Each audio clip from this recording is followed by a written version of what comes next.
Yayasan Krishna Galensia Soe, GIZ Jerman, dan sejumlah lembaga pemerintah dan non-pemerintah Jumat 28 April 2023 menggelar loka karya evaluasi terkait implementasi SDGs dengan topik pertanian berkelanjutan di wilayah Kabupaten Timor Tengah Selatan.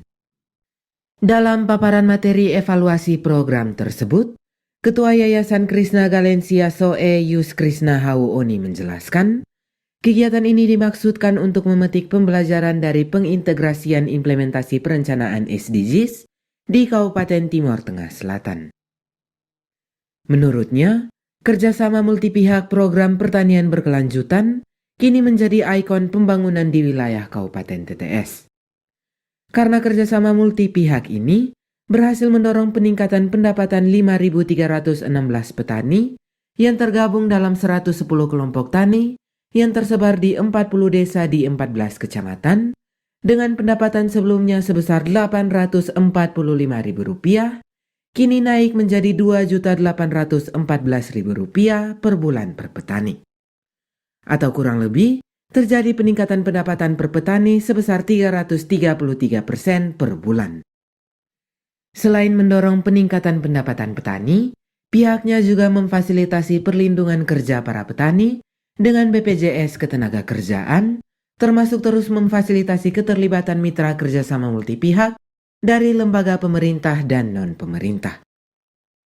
Sampai saat ini ada 25 mitra kerjasama multipihak yakni Bupati TTS, Kantor Bapeda TTS, Dinas Tanaman Pangan Hortikultura dan Perkebunan, Dinas Ketahanan Pangan, Dinas Peternakan, Dinas Kelautan dan Perikanan, Dinas PMD TTS, Dinas Lingkungan Hidup, UPT KPH Kabupaten TTS, Dinas Tenaga Kerja dan Transmigrasi, serta Dinas Pemberdayaan Masyarakat Desa.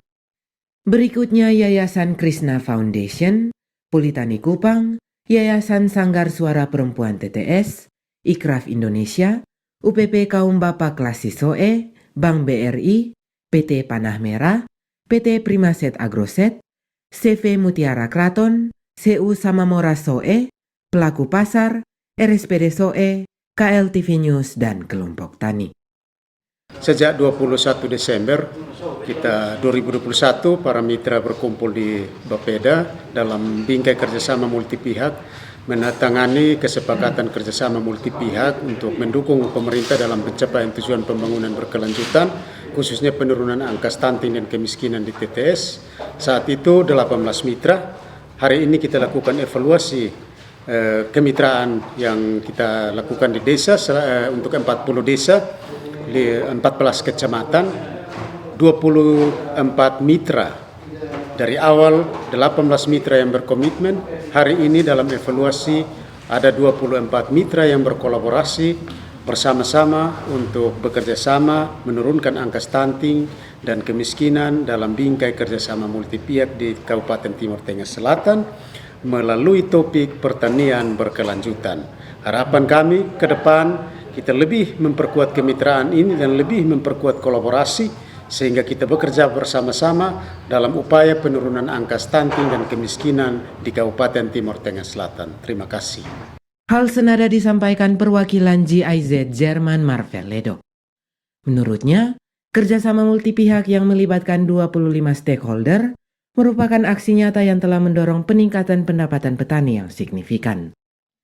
Keberhasilan kerjasama multipihak di Kabupaten TTS ini bahkan mendapat apresiasi dari GIZ Jerman dan menjadi contoh implementasi sejumlah provinsi di Indonesia. Ibarat tak ada gading yang tak retak. Marvel berharap mitra kerjasama multipihak yang ada terorganisir secara baik melalui sekretariat bersama yang berpusat di kantor Bapeda TTS guna mendukung percepatan pembangunan di wilayah Kabupaten TTS. Sebenarnya terkait dengan implementasi kerjasama multipihak di Kabupaten TTS ini, tanpa kita sadari itu menjadi salah satu contoh yang baik dari bagaimana seharusnya SDGs itu dilokalkan. Jadi SDGs yang awalnya konsepnya sangat ambisius di tingkat atas, kemudian dioperasionalkan sedemikian rupa sehingga itu dilaksanakan melalui kerjasama dari baik itu aktor pemerintah, akademia, organisasi kemasyarakatan dan sektor swasta.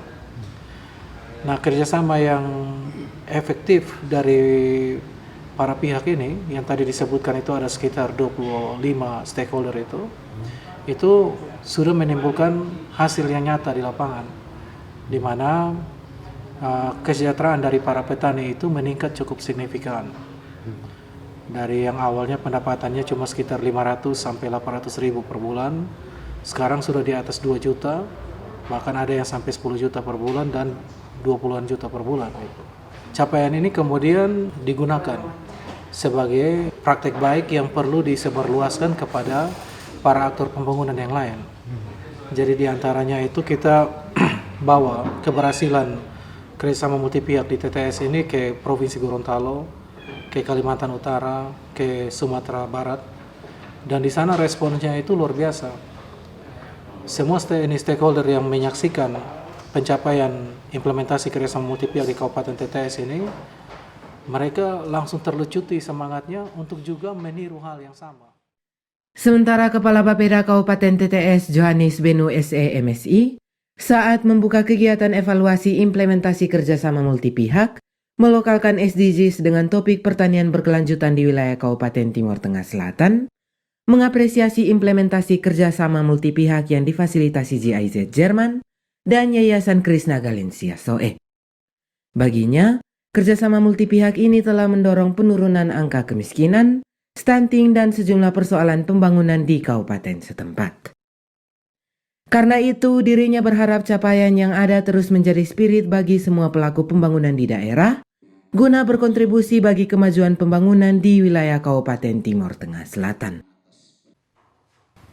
Kami menyampaikan terima kasih kepada Pak Marvel, Pak Joachim, Pak Chris dan teman-teman dari Foundation, Marvel dari GIZ mewakili pemerintah Jerman yang berkenan untuk mendukung pemerintah Kabupaten Timur Tengah Selatan dalam hal kerjasama multi pihak. Ada manfaat dari kerjasama multi pihak ini, maka terbukti bahwa angka kemiskinan kita di Timur Tengah Selatan tahun 2019 itu ada di angka 29,47%. Tapi dengan berbagai program kegiatan, berbagai kerjasama yang dilakukan, melibatkan semua pemangku kepentingan di daerah ini dan bahkan di luar kabupaten ini, termasuk perguruan tinggi, maka angka ini yang dirilis pada tahun 2023 kemarin, kita ada di angka 25,45, bahwa ada penurunan. Polcelere KLTV News mewartakan.